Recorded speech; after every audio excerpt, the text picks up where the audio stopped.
የፊልሙ መጀመሪያ ላይ ሮኒ የተባለ የባህር ኃይል ወታደር እናያለን። ድንገተኛ አደጋ ደርሶበት በከፍተኛ ሁኔታ ቆስሎ ነበር። መኪናው ተንከባሎ ወደ ባቡር ሐዲድ ሲሄድ እናያለን።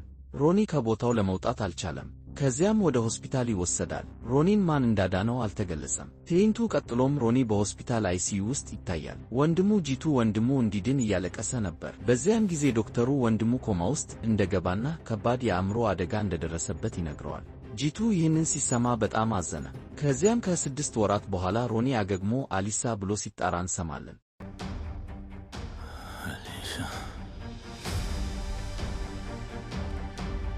ከሆስፒታል ከወጣ በኋላ ሮኒ ሁልጊዜ የአሊሳን ቪዲዮ እያየ ያስታውሳት ነበር። በመሃል አንድ የቀብር ሥነ ሥርዓት ከታች ሰፈሩ ላይ እየተከናወነ ነበር። ድምፁ ሮኒን ስለረበሸው ወደ እነሱ ይሄዳል። ከዚያም የሞተው አካል ላይ በመቆም መልካም ልደት ይላል። ይህንን የሰማ አንድ ሰው ይሄ ልደት አይደለም የቀብር ሥነ ሥርዓት ነው በማለት በቁጣ ይነግረዋል። ሮኒም በትዕቢት ይሄ ሽማግሌ እንጂ 25 ዓመት የሆነ ወጣት አይደለም፣ ብዙ አትዘኑ ይላል። ብዙ ከተነጋገሩ በኋላም ሮኒ ከሰዎቹ ጋር ታላቅ ውጊያ ያደርጋል። ሮኒ ከሰዎቹ ጋር በሚጣላበት ሰዓት ወንድሙ ጂቱ ከላይ ሆኖ ሁሉም ነገር በጸጥታ ሲመለከት ነበር። ከውጊያው በኋላ በሚቀጥለው ቀን ጠዋት ጂቱ ሮኒን ወደ ስነ ልቦና ሐኪም ጋር ይወስደዋል። ጂቱ ለዶክተሩ እሱ ሁልጊዜ እንደዚህ ነው የሚያደርገው፣ ከማንም ጋር አይነጋገርም፣ አይገናኝም፣ በራሱ ዓለም ውስጥ ነው ያለው ይላል። ዶክተሩም ለምን እንዲህ ታደርጋለህ ሲል ሮኒን ይጠይቃል። በዚያን ጊዜ ሮኒ ትላንት ከብዙ ሰዎች ጋር እየተጣላው ነበርና ወንድሜ እያየ ይደሰት ነበር በማለት ይመልስለታል። ከዚያም ጂቱ ሮኒ ብቻውን ሲጣላ የሚያሳይ ቪዲዮ ለዶክተሩ ያሳየዋል። ማለትም በአካባቢው ማንም አልነበረም ነበር። ዶክተሩ ለሮኒ ከራስ ላይ በደረሰብህ ጉዳት ምክንያት ብዙ ህልሞች እየታዩክ ነው ይለዋል።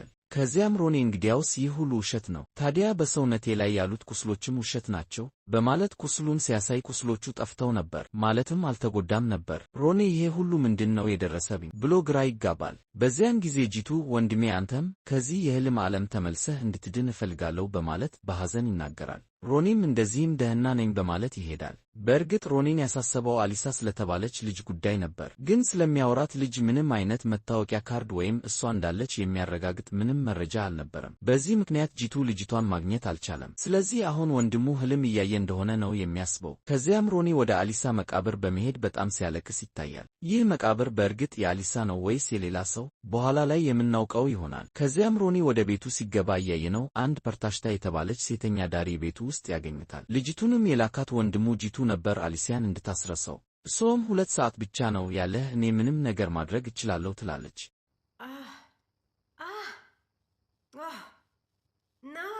No this, I've never done this. Dios mío, qué suciedad. This is new even for me. What are you making me do, asshole?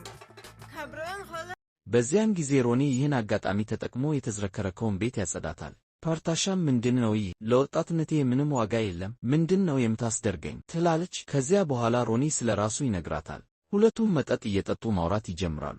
ሮኒም ስለ ፍቅረኛው ይነግራታል። ፓርታሻም የትነች ፍቅረኛ አስተዋውቀኝ ትለዋለች። ሮኒም ፍቅረኛው በአሁን ሰዓት በሕይወት እንደሌለች ይነግራታል። ሮኒ ከዚህ በፊት ከአሊሲያ ጋር በፍቅር ያሳለፉበት ቦታ ይሄዳል። ከዚህ በፊት ያሳለፉትንም ሲያስብ እናያለን። ፓርቲሻም ሮኒን በመመልከት ህልም ውስጥ እንዳለ ትገነዘባለች። ማታም ላይ ሮኒ ወደ ቤት ሲመለስ በግድግዳው ላይ ተሰቅሎ የነበረው የሱና የአሊሲያ ፎቶ ተቀይሮ ወንድሙ ጂቱ እንደተተካ ያያል።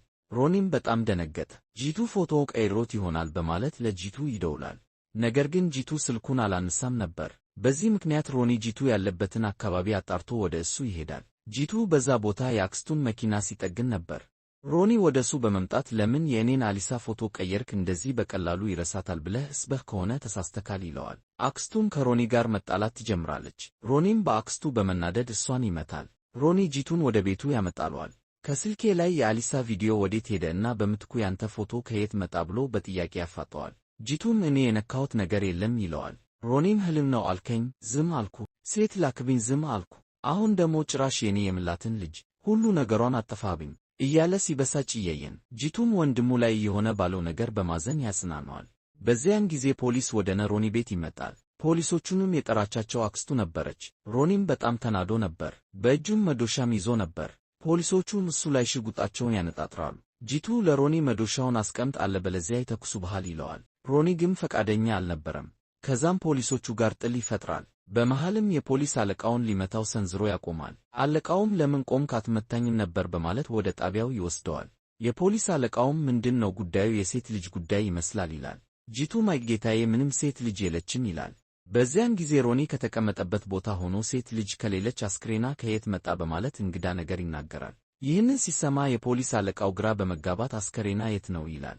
ከዚያም ሮኒ ሁልጊዜም ይሄድበት ወደ ነበረው መቃብር ይወስዳቸዋል። ይህ የአሊሳ መቃብር ነው በማለት ይነግራቸዋል። ነገር ግን ሮኒ ልክ አልነበረም።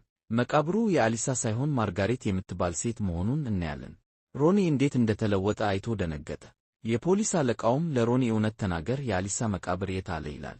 ያኔ ሮኒ ሁልጊዜም እዚያ የምትመጣውንና በመጣ ቁጥር የምታየውን ሴት ያያል። ሮኒም ወደ ሴትየዋ በመሄድ እኔ ሁልጊዜ እዚህ እመጣለሁ አይደል በማለት እንድትነግራቸው ይጠይቃታል። ሴትየዋም ለበርካታ ወራት ሁልጊዜም እሱን እዚህ ሳየው ነበር፣ ከዚያም መቃብሩን ስመለከት የእናቱ ይመስለኝ ነበር በማለት ትመልሳለች። ይህንን ሲሰማ ሮኒ ያብዳል። ሴትየዋን ለምን ውሸት ትናገሪያለሽ ብሎ አንገቷን ይይዛል። የፖሊስ አለቃውም ሮኒ የአእምሮ ችግር እንዳለበት ይረዳል። የሚፈልጋትም ልጅ የለችም። ከዚያ በኋላ ታሪኩ ወደ ኋላ ይመለሰናል። ሮኒ ሌባ ሲያባርር እናያለን። በመሃልም በችኮላ የአሊሳን አዲስ ስልክ ነጥቆ ወደ ሌባው ይወረውራል። የአሊሳም ስልክ አዲስ ነበርና ሮኒን በእንዴት ትናገራለች። ሮኒም ይህ የኔ ስልክ ነው፣ የሚቀጥለው ደሞዜ ሲመጣ ስልክሽን ታገኛለሽ፣ እስከዛ የኔን ተጠቀሚ በማለት ስልኩን ሰጥቷት ይሄዳል። በመቀጠል አሊሳ ካትሪን የምትባል ታላቅ እህት እንዳላት እናያለን። ስልኩ በመሰበሩ ምክንያት ክፉኛ ትወቅሳታለች። በመቀጠል ሮኒ ቅድም የደበደበው ሰውዬ ሮኒን ለማስመታት ሰው ይዞ ይመጣል። ሮኒም አንድ በአንድ ይደበድባቸውና ሆስፒታል ይወስዳቸዋል። እዛም አሊሳን ያያል። ዶክተር ነበረች። ሰውየው አሊሳን እኔ እዚህ የሞትኩ ነው፣ አንቺ ግን ስልክሽ ላይ ተጠምደሻል ይላል። ኤሊሳም እንደ አንተ ያሉ ብዙ ሰዎች እኔን ይፈልጉኛል፣ በዚህ ስልክ ምክንያት ነው ማንንም መርዳት የምችለው በማለት ትመልስለታለች። ይህንን ሲሰማ ሮኒ ያዝናል፣ ምክንያቱም በስልኳ ምክንያት ብዙ ነገር ተናግሯት ነበር። አሊሳም ሮኒን አይታ ወደ እሱ ትመጣለች። ሮኒም ይቅርታ ይጠይቃታል። አሊሳም ሮኒ አንገቱ ላይ እንደተጎዳ ታያለች። ይህ አደገኛ ሊሆን ይችላል በማለት ማከም ትጀምራለች። ከዚያም በኋላ ሮኒ ሰውየውን አሊሳ መቼ ትመጣለች ብሎ ይጠይቀዋል። እሱም ድንገተኛ ሁኔታ ሲፈጠር ትመጣለች ብሎ ይለዋል። ያኔ ሮኒ ቁስሉን ፈቶ ድንገተኛ እያለ መጮህ ይጀምራል። በዚህም አሊሳ እንደገና ትመጣለች። አሊሳም እሱን እንዳየችው አውቆ ራሱን እንደጎዳ ትረዳለች። አሊሳን ደም ማፍሰስ ከፈለግክ ደም ለግስ፣ በመንገድ ላይ ደግሞ ትደባደባለህ፣ አእምሮህ የተበላሸ ይመስለኛል ትላለች። ሮኒም አእምሮዬ አይደለም ልቤ ነው ይላል። አሊሳም በፊቷ ፈገግታ ታሳያለች። በማግስቱ ሮኒ አሊሳን ጋር ደውሎ ነገ ስልኳን እንደሚሰጣት ይነግራታል። በወሬያቸው መሃል አሊሳ ንገረኝ፣ አሁን የት ነው ያለሁት ትላለች። ሮኒም በረንዳ ላይ ይልና አንድ ሰው ከኋላሽ እያዳመጠ ነው ይላል። ይህንን ሰምታ አሊሳ ወደ ኋላ ስትመለከት እህቷ ነበረች። አሊሳም እንዴት ነው ይህን ሁሉ በትክክል የነገረከኝ ብላ ደነገጠች። በማግስቱ ሁለቱም ይገናኛሉ። በአካባቢውም ሰዎች የእጅ ኳስ ሲጫወቱ እናያለን። ሮኒም ስልኩን ይመልስላታል። ያኔም በድንገት ሌሎች ተጫዋቾች ይመጣሉ። በእነዚያ ተጫዋቾች ላይ ጥቃት ያደርሳሉ። አንዳንዶችም መተኮስም ይጀምራሉ።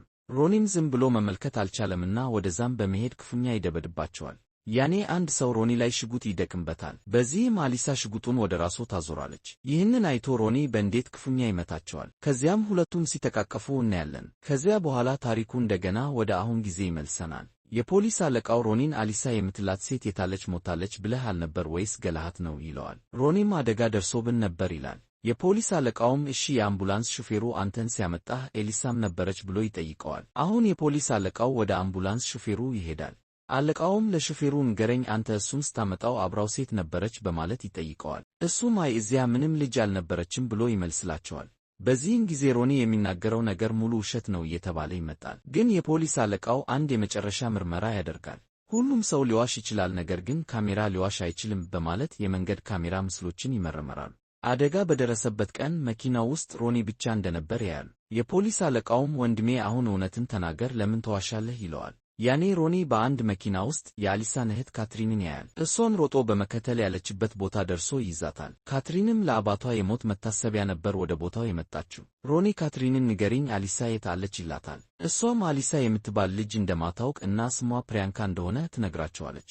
ሮኒ ይሄድ ሲሰማ በጣም ይናደዳል። ማንም ሰው ቃሉን አላመነም ነበር። ፕራቲሽታ ሮኒን ከእስር አስፈትታ ወደ ቤት ታመጣዋለች። እሱም ደጋግሞ የአሊሳን ስም ሲጠራ እንሰማለን። ከነቃም በኋላ ፕራቲሽታ ለሮኒ መድኃኒት ወይስ መጠጥ ብላ ታማርተዋለች። እሱም መጠጡን ይመርጣል። ሮኒም በድንገት የሆነ ነገር ትዝ ይለዋል። እየሮጠም ወደ ውጪ በመውጣት ከዚህ በፊት አሊሲያ ትኖር ወደ ነበረበት ቤት ያቀናል። እዚያም አንድ ምስል ያሳየናል። ከዚያም በዚያው ቤት ውስጥ ብዙ ጭምብል የለበሱ ሰዎች ሲመጡ እናያለን። ሮኒ እነሱን አይቶ ደነገጠ። ቢሆንም ከእነሱ ጋር ይዋጋል፣ ክፉኛ ይመታቸዋል። ሮኒም ይህ ህልም ከሆነ ታዲያ ደሜ ለምን ይፈሳል ብሎ ያስባል። ሁሉም እየዋሹ እንደሆነና እሱም ደህና እንደሆነ ይረዳል። በጥሉም መሃል ግድግዳው ይሰነጠቃል። ከኋላው አንድ ምስል እንዳለ እናያለን። ሮኒ ሁሉንም ይደበድባቸዋል። ሮኒ ከግድግዳው ጀርባ ሲመለከት የእሱና የአሊሳ ምስል ይታየዋል። ሮኒም ትንሽ እፎይታ ያገኛል። ከዛም ከደበደባቸው ሰዎች ውስጥ መሃል አንዱን ይዞት ምን ይታይሃል ይለዋል። ሰውየውም ያንተና የሆነች ሴት ፎቶ ይለዋል። ሮኒም የተጻፈው ጽሑፍ ምን እንደሚል ይጠይቀዋል። ሰውየውም አሊሲያ በማለት ይመልስለታል። ሮኒ ይህንን ሲሰማ በጣም ደስ አለው። በመጨረሻም ጤነኛ እንደሆነ እርግጠኛ ይሆናል። ሰዎች እሱን እያሳሳቱት ነበር ማለት ነው። ያኔ ቻኮ የሚባል ጨካኝ ሰው እናያለን። ቤቱም ውስጥ የአሊሳ ምስል ነበር፣ ነገር ግን እሷ ሞታ ነበር። ሮኒም ማነው እሷን እንድረሳት ይሄን ሁሉ ድራማ የሚሰራው ሁሉም ነገር መቀየር የቻለው? ወንድሜም እንኳን ከነሱ ጋር ነው፣ እንዴት እንዲህ ያደርገኛል በማለት እየሮጠ ወደ ቤቱ ይሄዳል። ሮኒም ወደ ቤት ሄዶ ጂቱን ይጠራል፣ ነገር ግን እሱ አልነበረም። ሮኒም የጂቱ ቁምሳጥን ውስጥ ብዙ ገንዘብና ሽጉጥ ያያል። በዚህም ሰዓት ሮኒ ወንድሙ ጂቱ ከእነሱ ጋር እንደተባበረ ግልጽ ይሆንለታል። ስልኩም ስለማይሰራ ሮኒ ለጂቱ እየሆነ ያለው ነገር ልክ ከሆነ አለቅህም እገልሃለሁ የሚል የድምፅ መልእክት ይልክለታል። ሮኒ ወንድሙ ወደሚገኝበት ቦታ ይደርሳል። ቦታውም ሙሉ በሙሉ በረሃማና ጫካም ነበር። ወንድሙም ተሰቅሎ ያያል። ሮኒ እሱን ለማዳን ሲሞክር ወደ ጉድጓድ ውስጥ ይወድቃል። ሮኒ ቱ ቸለ જા यहाँ से ሮኒ नहीं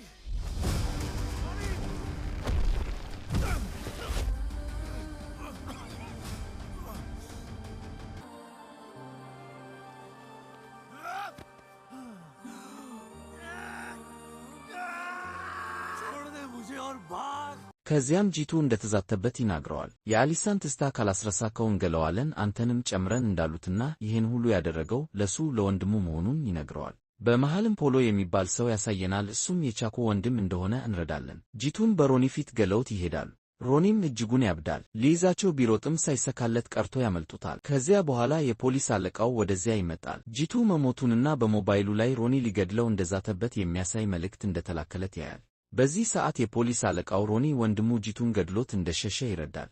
በመቀጠል ፖሊሱ ፕራቲሽታ ጋር በመሄድ የሮኒ አድራሻ ይጠይቃታል። እሷም አላውቅም ትላለች። ያኔ የተወሰነ ገንዘብ ይሰጣታል። ፕራቲሽታ ለምን እሱን ፈለከው ብላ ትጠይቃለች። የፖሊስ አለቃውም ወንድሙን ገድሎ እየሸሸ ነው ይላል። ፕራቲሽታም እሱ ወንድሙን ሊገል አይችልም፣ እየሸሸም አይደለም፣ አንድን ሰው እየፈለገ ነው ትለዋለች። ፕራቲሽታ ሮኒም ደውላ ፖሊሶች እየፈለጉ ነው ተጠንቀቅ ትለዋለች። ሮኒም ወዲያው ስልኩን ይጥለዋል። ታሪኩ እንደገና ወደ ኋላ ይመልሰናል። ሮኒ አሊሳን ለማግኘት ወደ ቤቷ ሲመጣ እናያለን። ካትሪን ትንሽ ተናዳ ነበር። አሊሳም ጥሩ አልነበረችም። ሮኒ ከአሊሳ ጋር በመንገድ ላይ እየሄዱ ሳለ አሊሳ እህቷ የሆነ ነገር እንደነገረቻት ትነግረዋለች። የነገረቻትንም ልትነግረው ስትል በድንገት በከባድ ጭነት መኪና በኃይል ይገጫሉ።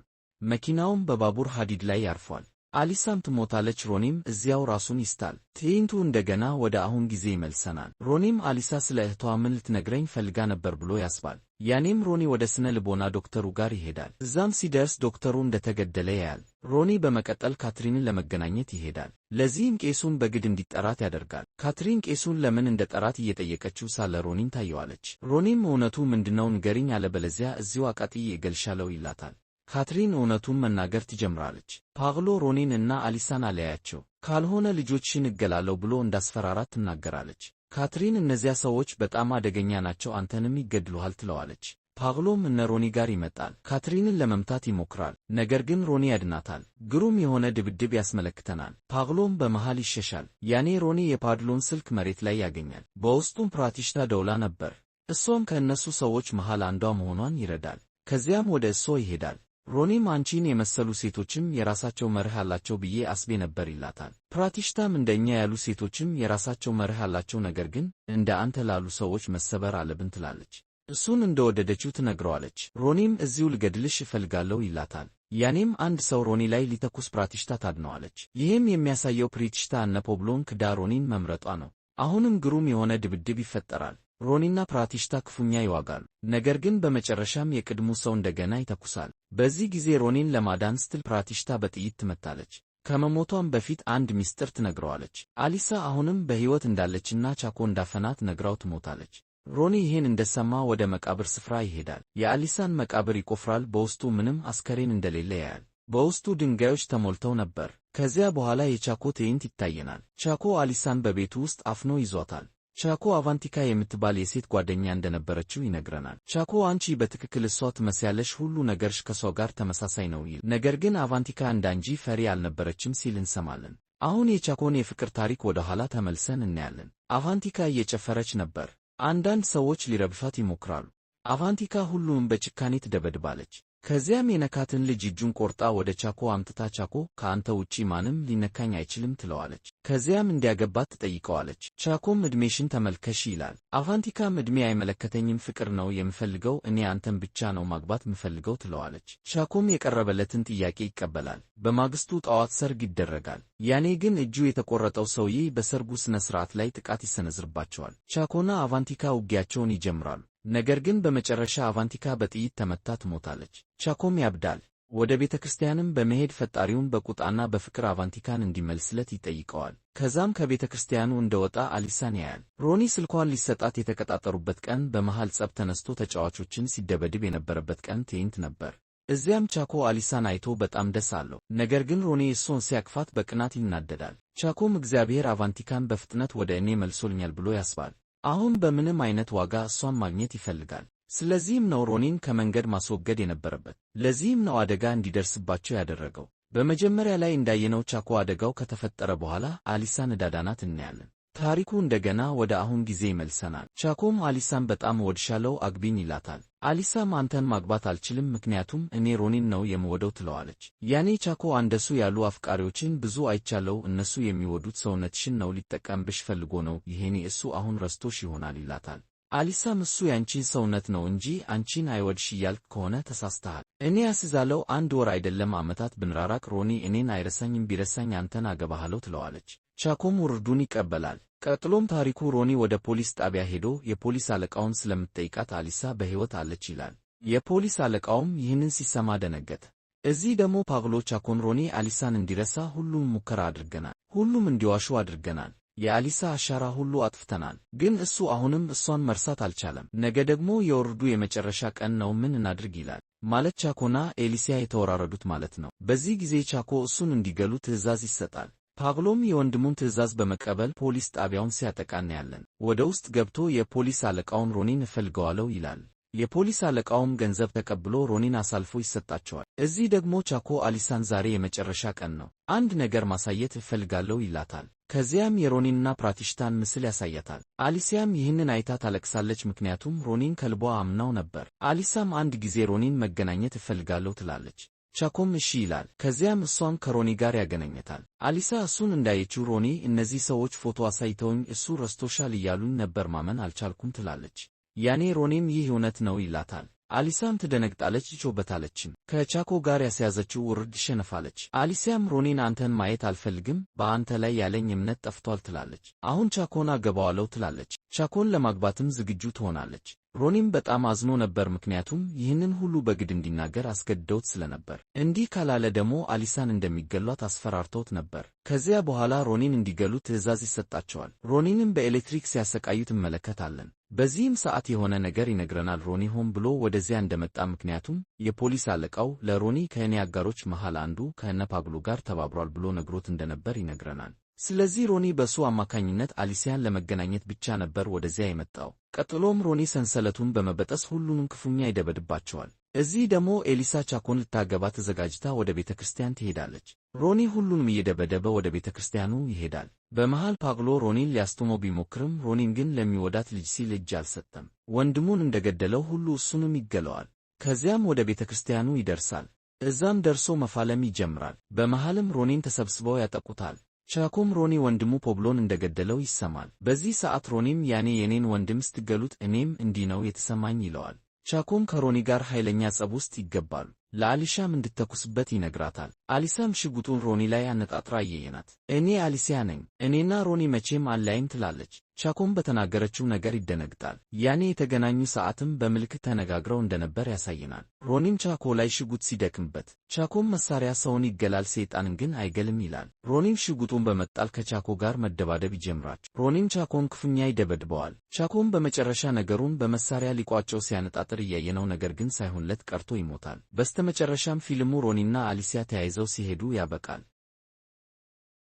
ፊልሙን ከወደዳችሁት ላይክ ያርጉ፣ ሰብስክራይብ ማድረግ ደግሞ አይርሱ። በቀጣይ በአሪፍ ፊልም እስከምንገናኝ ድረስ ቸር ቆዩ።